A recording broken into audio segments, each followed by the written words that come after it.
Bouncing back to a swim question from Shelly here. I'm racing Ironman Lake Placid. It's a 2-loop swim. I'll probably enter the water only shortly before the fastest swimmers begin their second loop. How much chaos do I have to expect compared to a 1-loop course? Great question. So Lake Placid happens to take place this weekend. I've done the race twice. I am one of those faster swimmers.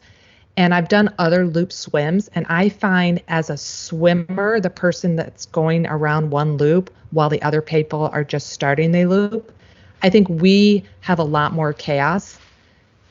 This has happened to me in Ironman Florida. I was finished my one loop and some people were just starting. This happens in Lake Placid. This happened at another race I did in Kansas. And so I think you as the swimmer going in the water as a faster swimmers are coming by, I think you're going to experience less chaos because you have a little bit more control because you can see us coming. We don't see you necessarily getting in the water until the bodies of swimmers are in the water right in front of us. And you're going slower than we are. So sometimes we have that just as much frustration trying to maintain our speed that we have to maneuver around other athletes who are just starting.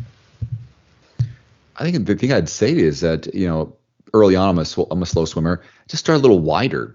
Keep it. Exactly. If you're, you breathe out of your left-hand side, which is what the case would be here with the buoys on your left in Lake Placid, just go a little wider. You'll see everyone on your left if you breathe left or bilateral breathing. You'll see people and just kind of watch where they are, and you can kind of guide yourself at the same time. Just swim along your way, stay wide. You'll have cleaner water to swim in, and it won't be as chaotic. And you can kind of take that approach with almost any swim. Whether you start slower or start wider, whatever. Slower with the rolling start. Don't go in the first 8 bodies deep. Take a break, get in, get your rhythm, and just do your swim.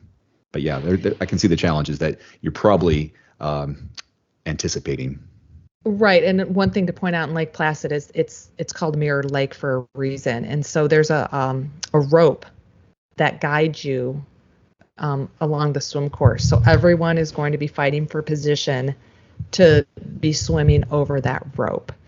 So just keep that in mind. If there's a cluster of swimmers, it's all because we just want to stay right over that rope.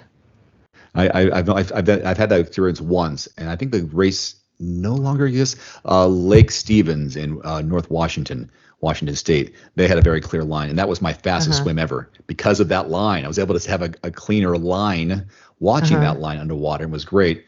That's so helpful. Besides just being able to see the buoys, but yeah, it's nice to be able to see the line. You don't have to be directly over it to see it.